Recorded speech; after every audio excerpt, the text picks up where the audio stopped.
Now, journalist Michael Shellenberger is uncovering the pseudoscientific surgical and hormonal experiments on children, adolescents and vulnerable adults, and he's exposing how the practice of transgender medicine is neither scientific nor medical. He's released a bunch of data on that, on the investigations he's undertaken. And he also released this video. Here are some doctors discussing patients who have regrets due to the surgeries they've undertaken, gender surgeries. These surgeries can leave them infertile. And here they discuss how pet dogs aren't enough. These people want to have children.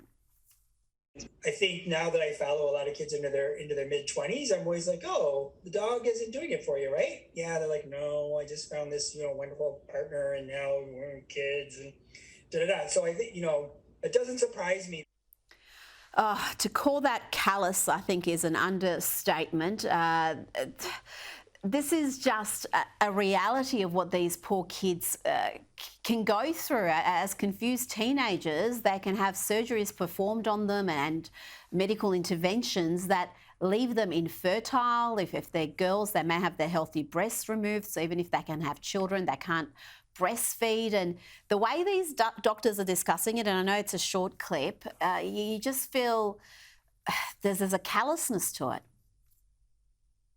America is an interesting place politically, Rita, because there are some so-called social issues where America is decidedly more conservative than most of our peer countries, you might say, in the Anglosphere around the world. Abortion is one issue that comes to mind, maybe gay marriage, although that's basically a dead issue here at this point. But there are any number of other issues where America is still the wild, wild west of essentially no regulation whatsoever. And the transgender issue is one of them. Fertility clinics also probably fall into that category as well.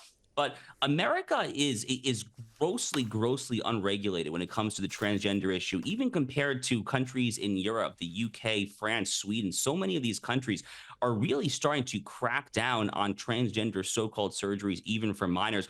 And as an American, I'm waiting, how many more exposés like what Michael Shellenberger has shown here? There was a huge whistleblower story about a year ago. Barry Weiss's Substack broke it. It was out in St. Louis at Washington University in St. Louis. Just a whistleblower who used to work there came clean with a tell-all story. Horrific, galling stuff. Kids that are sterilized are never going to be the same. They're never going to have children. These are vulnerable, young 11, 12, 13, 14-year-old kids. And they are just being preyed upon by the depredations of the medical lobby. These hospitals, these quote unquote surgeons, it's really Dr. Strangelove is what they are. They are profiting off of all of this. Big Pharma is profiting all of this. The hospital associations are profiting. A lot of people, Rita, stand to profit immensely off of the vulnerabilities of these children who are being warped on TikTok and Instagram into telling them that they are something that they are not. This is going to go down. I really do fear this 20, 30, 40 years from now. God willing, it'll be a lot sooner than that. But at some point, this is going to go down as one of the greatest medical scandals in human history. I genuinely think that it is a scandal. I absolutely agree, Josh. I think we're going to see class action lawsuits like we've never seen before. And I don't think it's a profit incentive. I don't think they're doing it to profit. I think it's really ideological capture where they believe this is the right thing to do.